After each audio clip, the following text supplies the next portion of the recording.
And as I mentioned in our opening monologue tonight, CNN fired their contributor, Marc Lamont Hill, for his outrageous comments about Israel. But it's only the latest example of insanity at the so-called Facts First network. Here's some more of their hysterical, insane, crazy, biased coverage. Is this president trying to impersonate Hugo Chavez, Recep Tayyip Erdogan, Vladimir Putin? What a great case officer Vladimir Putin is. He knows how to handle an asset, and that's what he's doing with the president. When do we see almost a shadow government come out and say, we cannot side with the government? Why is President Trump showing sympathy for white nationalists and other hate groups? What does that tell you in America that in one generation called you? What does that tell you, Don? We can surely say his words have absolutely emboldened white supremacists. 16 tweets today to start the new year, some of them deeply disturbing. These are the messages from a person who is not well, from a leader who is not fit for office. He's President Snowflake, okay? Everything he said, oh, they're mean to me and they don't like me and I just don't understand it and it's not fair. This was a white lash. This was a white lash against a changing country. It was a white lash against a black president in part. All right, we now bring in Joe Concha, media reporter for The Hill. And I guess my favorite in all of that is Van Jones or maybe Dr. Humpty Dumpty giving his diagnosis.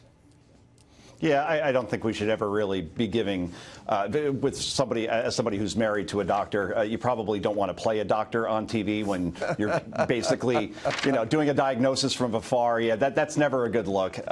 Look, obviously, Marc Lamont Hill, Sean, had to be fired in this situation.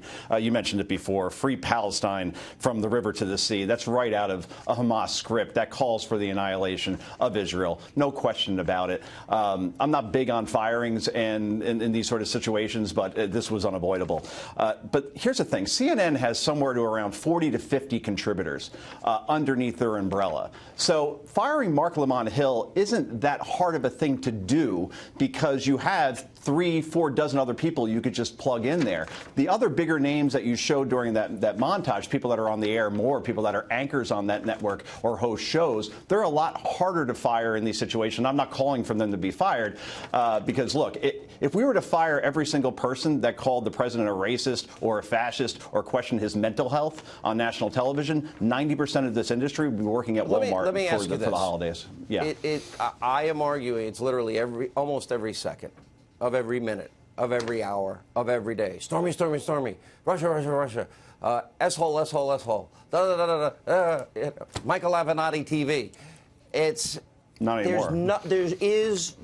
They say they're reporters. I'm a talk show host. I do some objective reporting, investigative reporting, do a lot of opinion. I'm the whole newspaper. But they say they're news. They're dishonest.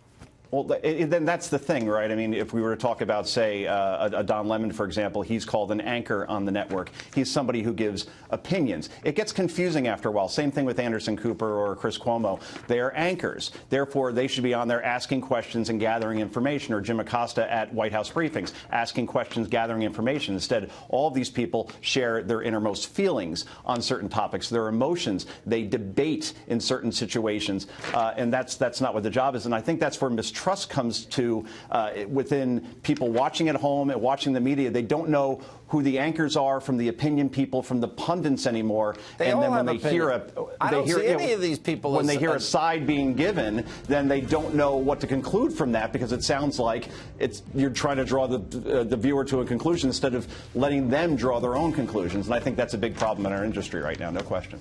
Listen, I admit I'm a talk show host. We sometimes do straight news. We sometimes do opinion. Sometimes do investigative reporting. But we tell you we do it all. They say they do one thing. They don't.